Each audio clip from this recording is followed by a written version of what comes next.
Hi, my name is Ruchin. I'm 35 years of age, and I've been suffering from the sleep apnea issue, I think, last 5 years. So I got this surgery done 1 year back. So I think the sleep quality has improved now, and otherwise, I think it has improved. The voice hasn't changed, so that was one concern, and that's it. You're snoring?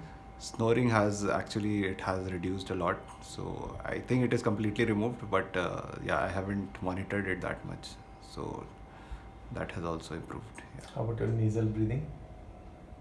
Yeah, that is going well. So earlier I used to have blockage, so there is less amount of blockage now, so that's a good. So are you Back. satisfied with your surgery? Yeah, absolutely. So Yeah. if you have to rate your satisfaction on a scale of 0 to 100, So it's 99 or 100. Yeah, you can say that. Yeah.